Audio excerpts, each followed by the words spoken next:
All right, we are live. Okay, it is 3 o'clock on September 25th. I'm so excited to call this meeting to order. So we do have something a little bit unusual this week because we just had some developments since I set out the agenda on Monday. And so I'm wondering if I'm going to recommend that we motion to add the Women Helping Women It's on Us bar training to old business and reorder so that supporting local businesses will be moved to the following meeting in consideration of several people needing to leave early as well. Do I hear a motion? That sounds like a... I move that sounds like a good idea. Okay, thank you. Do I hear a second? I can second. Okay, all in favor of adjusting the agenda, please say aye. Aye. Aye. And anyone opposed, please say nay. Okay, that passes. Awesome. So correct me if I'm wrong, but then we still have to approve the new agenda in a second motion, correct? I think that's right. I think that's, yeah. Do I hear a motion to approve the September 25th agenda? I move to accept the September 25th agenda as amended. Does this look right to you guys?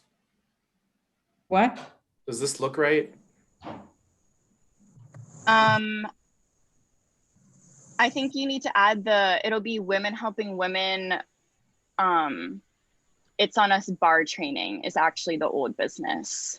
You know what? I apologize. Let me just go back here and start over. Okay, we're just adding. Perfect. Okay. And then you can just actually get rid of the item C under new business because it'll be moved to next week. Okay. Awesome. Do I hear a second to Steve's motion? Second. Awesome. All those in favor of approving the September 25th agenda, please say aye. Aye. Aye. Anyone opposed, please say nay. And that passes as well. Thank you, everybody. Okay, now moving on to the approval of the September 11th minutes. Do I hear a motion to approve the minutes? Motion to approve the minutes. Thank you. I'm sorry, who said that? I think Sidra motioned. Yeah, Sidra Capriola proposed. Okay.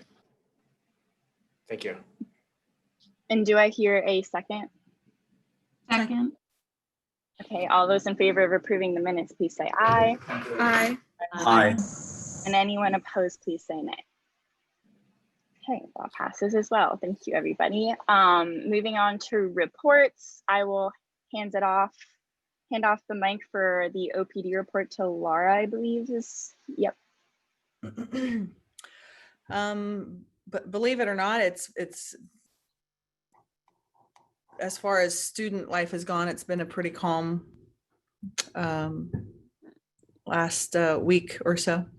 So there's not that much to report. I think we wrote 3 mass gathering citations because that's what people are going to ask about, it's still pretty non-dramatic. That was around a bonfire. And but otherwise, there's really just not much going on and people are really not doing anything. Mm-hmm.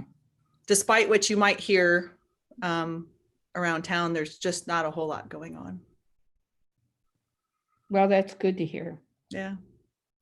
Do you mind if I ask, would you say that the awareness of the ordinance, like the learning curve on that is where we would like students to be, and that students, like for the citations of the mass ordinance, do you feel like it's generally like a knowing breaking of the rules, or if you kind of had to give us just a gauge of that? I'm getting a lot of questions about that. Yeah, I think that there is an awareness of how many people are permitted to be at a place at any one time.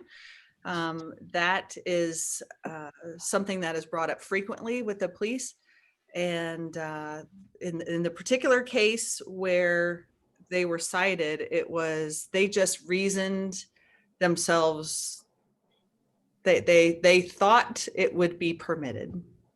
They thought we were all tested, we're all fine, we all are on the same group together, so therefore we should all be allowed, which if I was that age, I'm sure I'd have thought the same thing. And in their world, it made sense, but it was still prohibited. It still was not according to ordinance. And so they were held accountable for it. But for the most part, yes. I mean, in some other cases that things get away from, just like any other time, like situations get out of hand from somebody. Like they say, I didn't mean for this many people to come over, and they can't say no.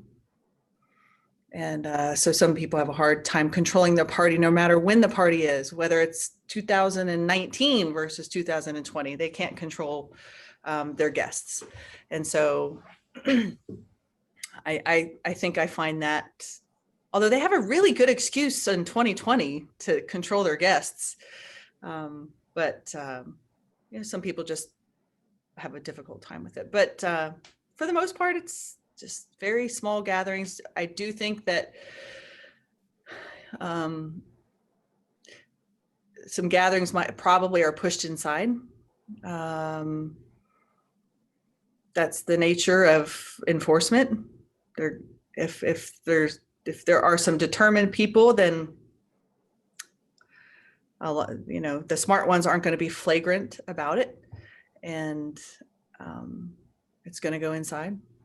So, but nothing has been, for the most part, I still claim 98% of the student body has been absolutely great, and I will maintain that. I think they have been wonderful and very courteous and understanding and compliant, and I think they've done great. Okay, awesome. Does anyone else have any questions before we move on to the MUPD report? Okay, and I'll hand it off. I think Susan's here. I don't know if, I know we've had some technical difficulties in the past. Susan, are you with us?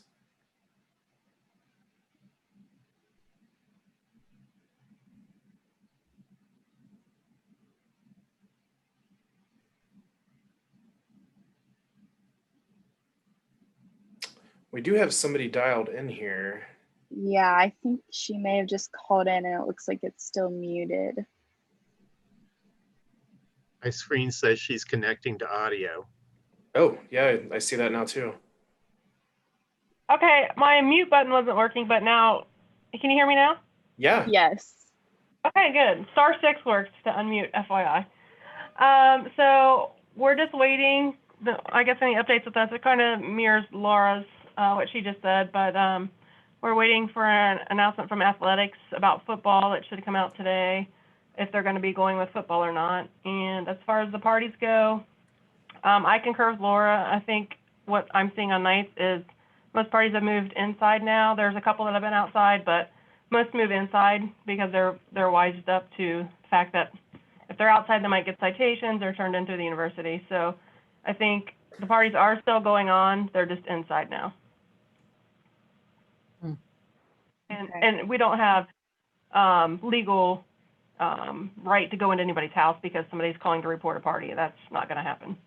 That's, it's too much of a impeding on their rights to go into their house for that. Okay, thank you. Any questions on that? No, but I just like to say I hear that really that mask wearing on campus is excellent. So congratulations to everybody if that's the case. Yeah, we Awesome. have a couple of complaints here and there about masks, and usually when we get there, they're unfounded complaints. So we have seen a high degree of compliance with people wearing masks. but they're not wearing them when they're walking outside, are they? I think Well, that it's interesting, particularly uptown. We talked about that, but other places, I see a lot of students without masks when they're just outside. yeah, and I Prue, think that, go ahead, go ahead. Susan.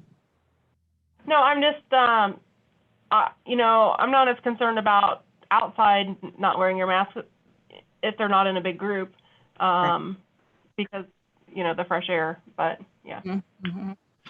Yeah, so Prue, we just literally at 3 o'clock just got an email from President Crawford where he was partnering with our student body president and vice president, encouraging students to wear masks at all times, even when they're outside. So like literally 10 minutes ago, it's been that request while they're on campus. So basically, Good. anytime when you're outside of your residence hall or outside of your personal office space. So maybe we'll start seeing more people when they're walking around campus wearing them. Okay, great. Thank you, everybody. Moving on to old business, I think Megan was kind enough to draft the letter that we discussed writing in support of the It's On Us bar training. So I just wanted to give her the floor to kind of share the content of that so that we could kind of give everybody an opportunity to have input. Yeah, thank you, Megan. So to give you some updates on that, I was just able to get in contact with Maddie, who came to our meeting last time, and one of the student leaders who's kind of taking the front on this. And I just was able to get copies of some examples of some other letters of support from Cincinnati. And so sorry if there was some miscommunication, Megan. I'm going to have the draft for our next meeting to be able to share. But if it works for everyone, I can kind of say what I'm thinking about for the letter, and we could talk about maybe how people might want to be represented on the letter, because I think that names would be really important. Yeah, that sounds great. I also was going to say that I think that like it would be powerful if we all signed it in addition to like endorsing it as a commission. So yeah, feel free to tell us your thoughts, please. Yeah, so kind of going from just kind of reading the room from our last meeting and reactions to the It's On Us bar training, I thought the letter would express enthusiastic approval. It would, I got some requests from Maddie and student leadership to kind of detail some of the specifics of the program, which Maddie talked with us about, including the fact that this, you know, is not just informing staff that they have to interview, but also giving them the tools to be able to do that. And also presenting this program as not just a calling out of, not a calling out of bars, but rather a movement to better our community. So another move I was thinking about making within this letter of support was connecting, you know, our support for this program to our goals as a commission. So last time I know we had talked about wanting to improve things like accessibility, to being mindful about community health. So I think I want to tie in our support that way as well. And then finally, I think a move I'd like to make in the letter is commending our local bars that decide to take part in this, to showing that, you know, we're going to see the names of, you know, who chooses to take part. We're going to be looking for those stickers in the windows and really being proud of everyone who does take the opportunity to help make this a better Oxford. So then I thought it would be really strong for the second, and I want to make this not a super long letter because I'm just thinking, so for those who don't know, I'm a PhD student in rhetoric. And so I'm thinking about a shorter letter that, you know, in the moment, the rhetorical situation, they can look at it.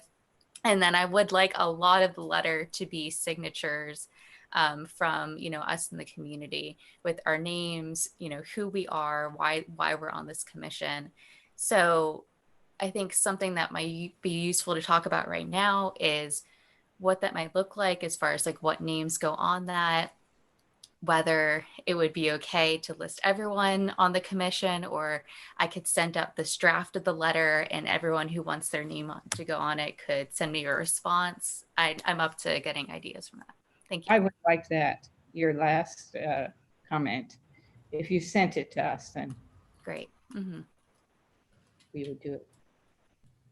Would be powerful if everyone had like a reason for them signing it. So like for me, I would be like, it would be like signed by Molly McNamara, Pan-Hellenic president, and my reason would be like, because being a sorority woman is considered a risk factor for sexual assault. But I don't know if everyone had like, if they had like a personal reason too, they could bring into it. Like it could be anything, but if it was like a signature, like my signature because XYZ. But I don't know if people want to get that involved with it or not, but. Yeah, that's a good idea, Molly. I think I'll include that as an option when I send out the email with the draft, that you could potentially reply back with a specific quote. Megan, I'm curious, you had said that some of what you had talked with, I'm sorry, her name was young woman. Maddie. Was how they engaged businesses in Cincinnati. Do you have any sense of what kinds of things were motivating for those people? I mean, I don't. What's in it for me to do this? Right. I just received some of those examples of the letters, so I'm going to be taking a look at those and see what kind of arguments they were making. I don't know much about but I can follow up and find out more about kind of reception of businesses in Cincinnati and what seemed to be persuasive. Thanks. Cool. Thank you. When do you think the letter might come out? Are you talking about this week or next week or? When I was thinking, and maybe Andrew, Megan, you can let me know if this sounds like a good idea, is having that draft ready to go out when the minutes go out from this meeting. So kind of just so you would all get one SCRC email that has the draft of the letter and the minutes to look at. And through that, I'll have my message and you can reply. Does that sound like an okay plan? Well, Yes. let's think about the time frame of that, because if that puts us into early October, but students are really only around until the middle of November, and it takes another week or two to get them produced and delivered, then we go into a long period of time when no students are around, which might be advantageous for the bar owners to train people. But on the other hand, many of their employees may be off during the big break and J term. So I don't know that I personally am concerned enough about anything we can do to reduce sexual assault that happens as a result of over drinking. The sooner we can do that, the better. So I don't know where that fits in. Well, I wonder if like a lot of other things that are happening on Zoom right now, I mean, and this would be a question obviously for someone involved, but could these trainings be conducted over a Zoom call or over a video call? I think that Maddie in our previous meetings had indicated that she felt that it was important that it's in person and socially distanced because there's like a relationship building aspect to the training that is really what makes it successful. And so I don't think that they're considering doing the trainings themselves virtually. To Steve's point about the turnaround for like the distribution, I think I can assure you that at least that aspect of it would be pretty quick, because I know that the team that's doing this and they're approaching the bars now. So it's really just printing it and getting it to them. I know we did that in one day for our other materials. So if that reassures you a little bit, I think that, you know, it's also I agree that we want to, because of the importance of this topic, we want to be as urgent as possible. But I think that it is a long-term training, and like a difference of a few days isn't necessarily gonna break the intent of the initiative.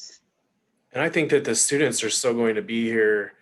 I mean, I think quite a few students will probably still be here after Thanksgiving. I don't think that everybody's just going to flee Oxford or, not come back to Oxford for the students who are living off campus because they've signed leases for the year. Mhm. Yeah, I can tell you on an individual level, I will be around. So see some other students nodding too. So let's plan on doing it, with the minutes, and I will make sure that like when we have it ready to go, we're quick on the distribution aspect of that, if that sounds good to everybody. Great, Okay, awesome. awesome. Yeah, so I will get that drafted as soon as possible and then pass that along to you, Megan, and look out for those in your emails. Thank you so much for your work on that, Megan. I think we all really appreciate it. So. Oh yeah, my pleasure. And like I'm also, just to be transparent, I've been volunteer advocate with Women Helping Women for 2 years, and so I'm just really excited to see kind of my values, with that organization reaching SCRC. So very cool. Awesome. Okay, any last minute comments before we move on to new business? Okay, so item A under new business, we discussed last meeting that our third goal was going to be access to resources. And so in an attempt to kind of give us a starting scope on a pretty broad goal, I've identified housing as, I didn't hear from anybody, so I just thought this was a good starting point because I know that the city and my committee are both kind of focusing on this. And so I want to see us, I guess, today discuss how we can leverage some of the projects that are going on both sides of things to be swimming towards the same goal and help everybody is my intention with this. So a few updates, if you might not know, the city is doing a comprehensive housing study and needs analysis, and that's coming out in early November. And my committee has been working on renters' rights initiatives and education of that on the student side. I know that also there's been a big push to have the, what are they called? The inspections basically reach 100% full interior inspection, which I think we've made good progress on as well. Correct me if I'm wrong. I think we have. Okay. Yeah, awesome. So yeah, I just wanted to, I guess, open up the floor to people sharing their experiences and what we might focus on as what we see the issues in this space being. I know I heard from a few students prior to this meeting, so maybe they want to start.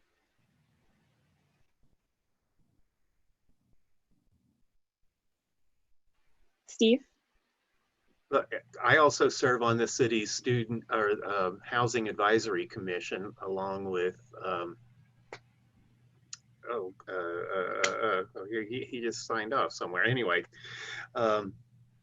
so another thing that we're concerned about is what the occupancy percentages are this year, and so we are awaiting gathering some information from the various large renting organizations to figure out how much student housing is underutilized right now, especially private housing as opposed to in apartment complexes. And then a second thing that we're really interested in is providing some kind of a cold shelter for homelessness for families and individuals during the winter. And fortunately, Jessica Green, the assistant city manager, is really working hard on that in terms of some funds from the CARES Act dollars that the city has received for special projects. And so we're very hopeful that she will have a proposal working through the Family Resource Center to have something in supply. Actually, a couple of types of sites in supply that would be available beginning in November and possibly running through March of this year. Even though the CARES Act funding all has to be expended by December 28th, being effectively, you can do that by expending it all under a contract that ends beyond that date. So very hopeful for those things to happen. Awesome. Well, let me kind of give students a chance to respond to some of those things. The first thing that I heard you say is that the private housing is underutilized. So maybe it would be helpful for some students to share like why they themselves or their friends are going for the big complexes versus the private housing. Was that kind of what you were getting at, Steve? Well, I think it's more about the people that are choosing to stay home and do virtual classes as opposed to come to Oxford at all. And okay. Therefore the rental rates have dropped. Okay, gotcha. So it's more of a short-term problem that you've seen with the virus then. Okay, gotcha. And then I know that there was a lot of, there was good feedback about how the students could possibly potentially support the community more. Is there anything that you see with the cold shelter that students could kind of rally around to support that? And then I'd also love to hear from students how, what they know about how a student might utilize something like that may be in that position. I wonder if there is an opportunity to share subletting information, like if students have left for the year or left for the semester and are looking for somebody to sublet, maybe somebody would be interested in taking that sublet to provide a place to live for a resident or another student in exchange for paying some of the rent that student is having to pay when they're home. I don't know if that's a big issue, but I know a lot of students are gone, and I'm sure many of them are paying rent on units that they're not living in. Yeah, that's definitely the case. I think right now the biggest tool that students use is just the Facebook page. I don't know if any students if there's anything else that I don't know of, but that's the main way that subletting is done. I think that another aspect of that is most leases that I know of in Oxford don't technically allow subleasing. So in reality, we do see students kind of informally making arrangements about that, but as far as like taking over a lease, yeah, that can also be an obstacle. I know there's people use like the class Facebook pages, and then there's also a Miami one, but it's not moderated at all. There's people posting in it all the time that think it's Miami, Florida. So something that has some sort of like moderator or structure to it, I think would be really useful, especially right now, if that's something that we could help with. Yeah, I think that could, I think, should we consider having a page like specifically, because it sounds like most of these are virus related, so maybe we should consider having a page specifically for students who are like in that position. And then us as students could easily moderate that. And if we're joining those two goals of helping students find somebody to sublet their apartment or house and people who need shelter for the winter, and this is wrapped around the COVID response, and so it's not an ongoing thing, would local property owners be willing to, maybe under some kind of special program that this group might sponsor, be willing to forego some of that language in the leases. Kathy, I was going to ask Steve, so is the cold shelter, was the idea of an existing vacant shelter or creating a new one, or is it kind of using some of the vacant properties, or is it just that new of an idea?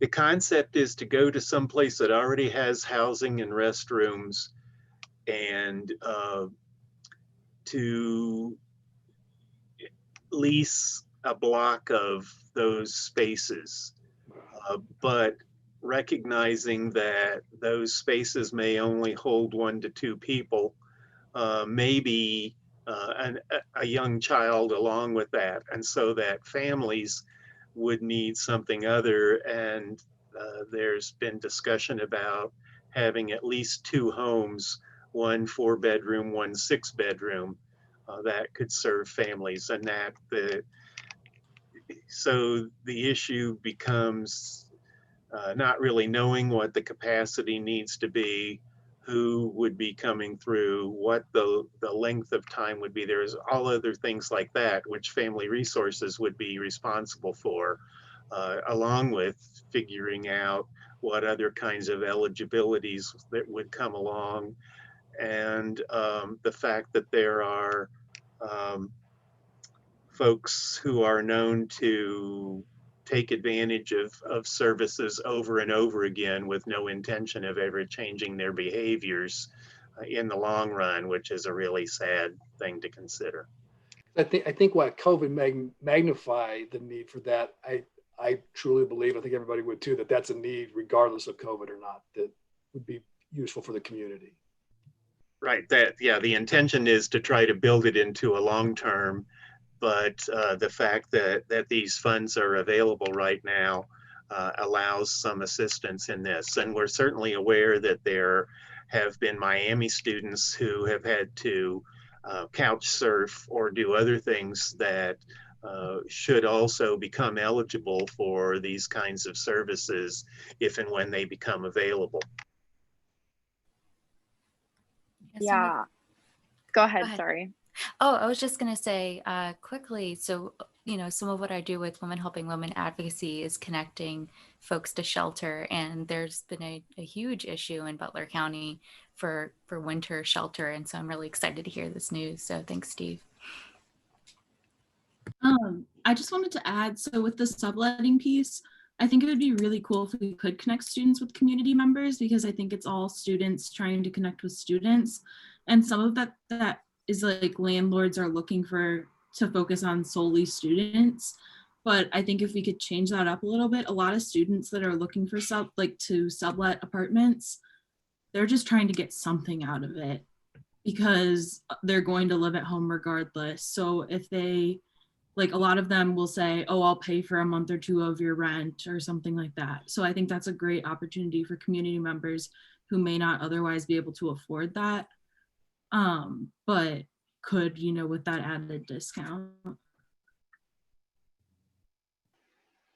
Yeah, I think you hit the nail on the head with a lot of that, Zoe. I think that students and community members both have a lot to gain from some type of partnership that looked like that. And the obstacle that I'm seeing is that the landlords may not have the financial motivation to allow that, because the students are contractually obligated to pay that regardless. So they don't care if nobody is going to be like using the space and living there.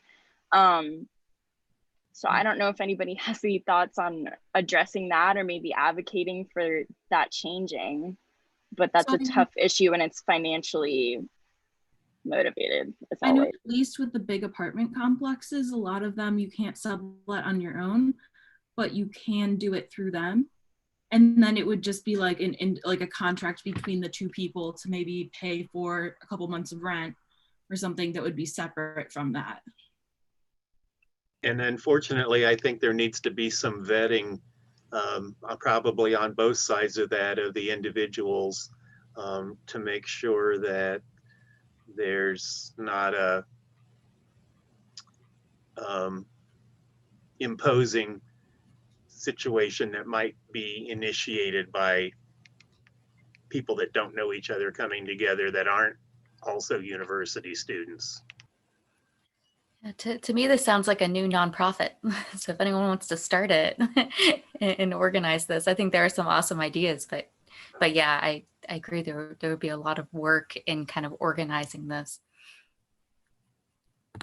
There is a woman who is a gerontology department graduated student who has done a lot of work on housing issues, and co-housing was one of the specialties that she indicated. And she happens to be the chair of the Housing Advisory Commission, Sherry Lind. So there are local resources that we have on some interesting steps.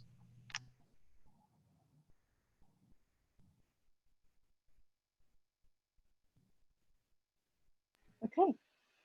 Sorry, I was getting all of that down for my own notes. Yeah, I may reach out to maybe Steve and Sherry and see what our options might be. It sounds like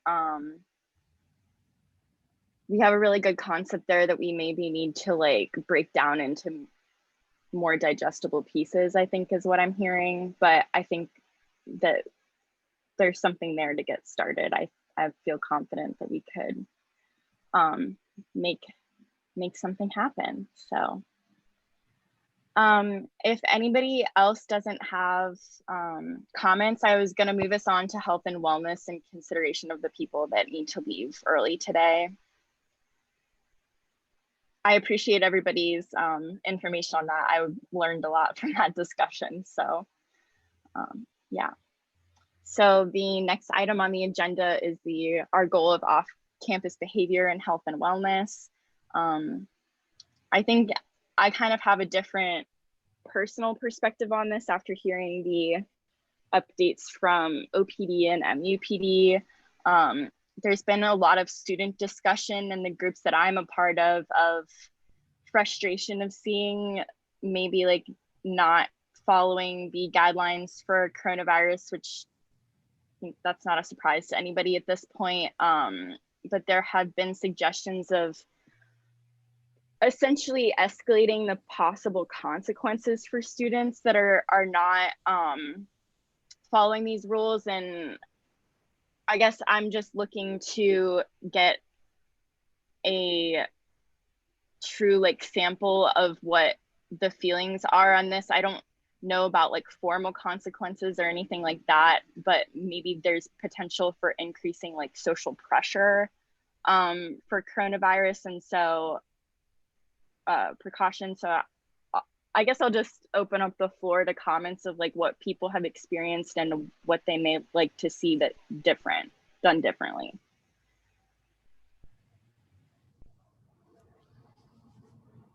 So on that topic, I close 4 days a week at Starbucks, and each night that I leave, I see more and more students gathering to go uptown and to drink at bars. And when they're gathering, they're not wearing masks or they're not wearing their mask properly.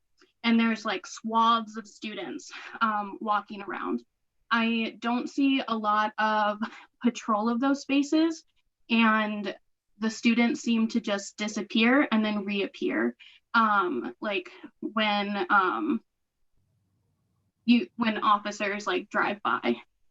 So I'm curious to know if other people are experiencing that as well.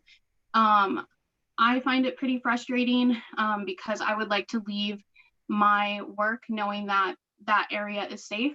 But at the same time, I don't want to restrict people from their stress relief or having fun. I think there's more potential for bringing the consequences, I guess. But I'm struggling to think of the social pressure that we could put on students without that legal negotiation.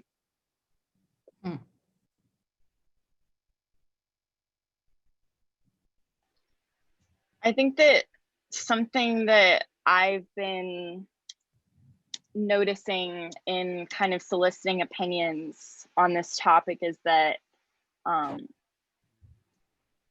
people are frustrated by some behaviors that are not necessarily like technically illegal or like technically like strictly against the rules, and they're not necessarily invalid by being frustrated by some of those things, like of people not necessarily being the best citizens and community members that they can.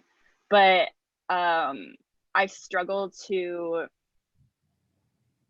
know how to address the things like the masks uptown where you are on High Street and you really should be wearing a mask, but maybe like you're not going to get in trouble for that at the end of the day, right? Like there's not going to be any like formal sanctions against that. So I think that's what I'm noticing is kind of the root of some of these issues. And so I wonder if anybody has any suggestions on addressing that kind of like gap in expectations, if that makes sense.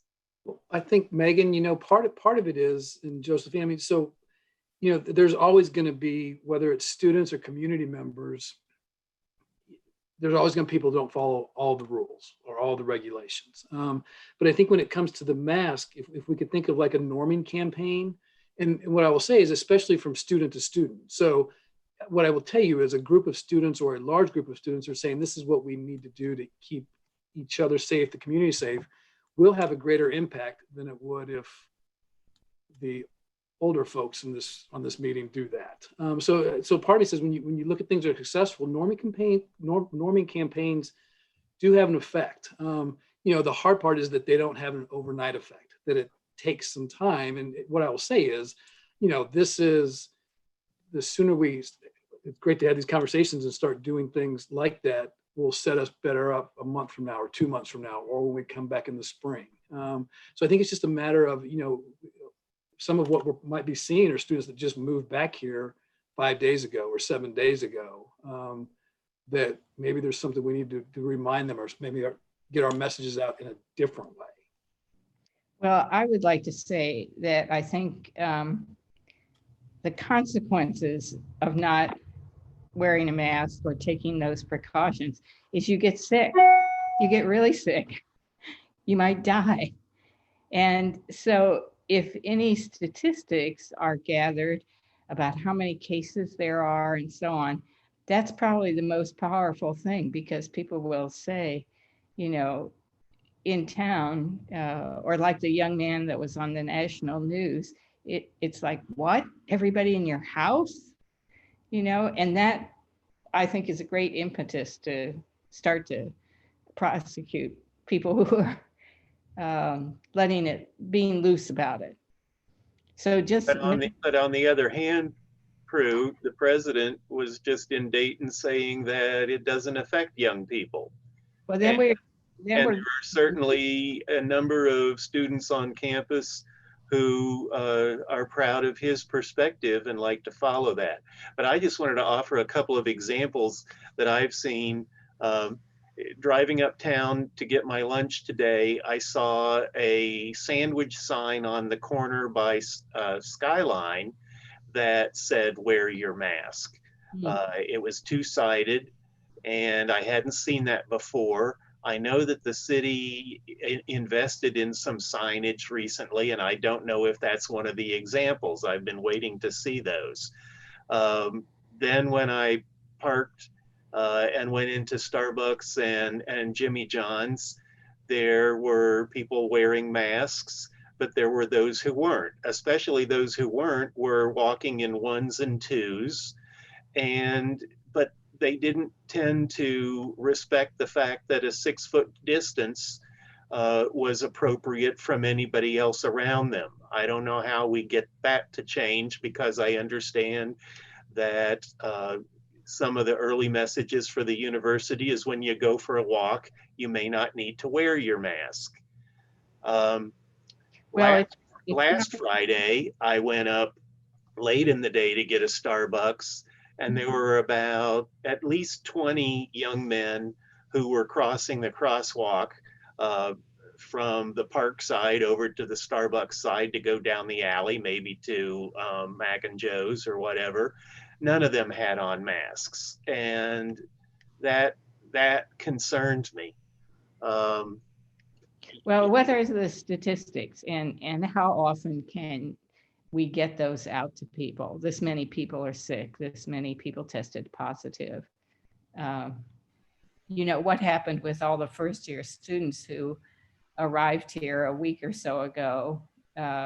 6,000, did I hear? And so what did they come with? Getting that information out helps us double down to what we should do with it. which goes to a question that I've had a long time. Some of that information is available on the university's, what do they call that? The dashboard page. Yeah. But unless you go looking for it, you don't get it. Right. And you know, and I just heard Scott say that the message that went out at 3 o'clock talked about behavior on campus, not in community. And you know, the university, in my opinion, throws the community under the bus way too many times without ignoring the fact that there are many student residents of the community, and there are certainly staff and faculty residents of the community which are affected by the behaviors.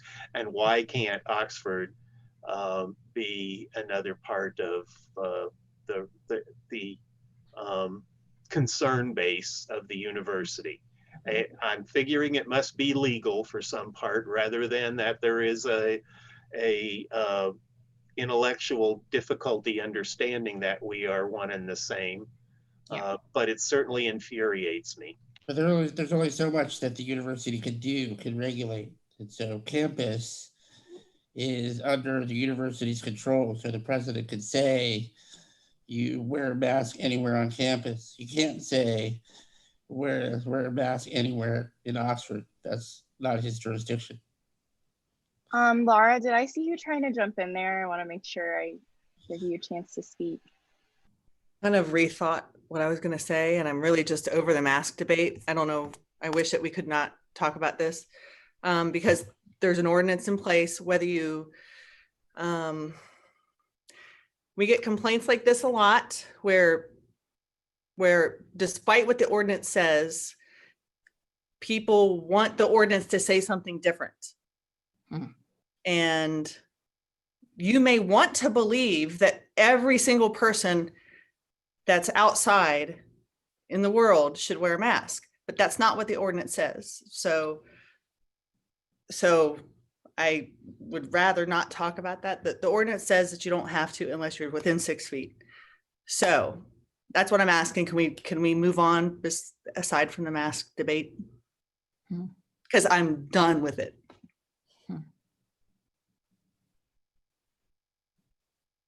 Respectfully.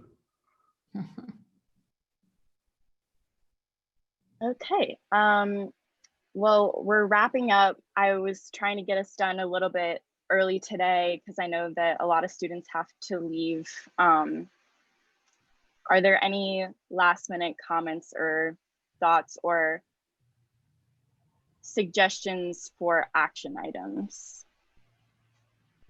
Well, my second point is registering voters to vote. And there are resources that are coming out in the community. In 2 weeks, there will be a voter's guide that will be distributed all over the place. Just saying to each other, honor your civic responsibilities and make sure you're registered to vote and your friends are too. Because it's going to be 30 days before the election, October 6th, that you need to get your registration in. So it'll be a very busy time. And the League of Women Voters has, if you go on their website, there was a debate between those who are running for the 4th District Senate in Ohio. And you can pick up those resources online. Is there any hope of getting an absentee ballot drop-off box in Oxford or close by? I think that hasn't happened yet. I know people are trying to do that, but the closest thing I can tell you that Oxford Seniors is hoping to set up twice a day round trips beginning October the 6th to the on-site voting at the Board of Elections. That will include being able for Miami students who are registered voters in Butler County to go there. And we've checked into the possibility of delivering someone's sealed mail-in vote, but that's illegal. However, you could ride along. We'll have to be concerned about spacing. I think we can have 3 people on a bus at a time with the driver. So we're very hopeful that will fall into place. And I want to apologize to Laura about the concerns with, I mean, you know, we're not in the position that she and her colleagues are to have to mess with all of this crap on a day-to-day basis. And I have the utmost respect for the Oxford police and really think Laura is fantastic personally too. But you know, I guess it does take us back once again to the fact that if we could communicate far more clearly about what the rule is and what the expectations are. And Matt, I'm sorry, but I believe that the president's leadership, the university president's leadership in this town is recognized beyond the boundaries of the campus. And yes, he has no authority, but he does have respect that I believe that he could use to an advantage here. Thank you.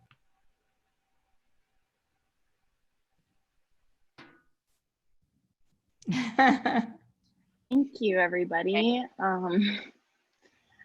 Do I hear a motion, or are there any last minute comments?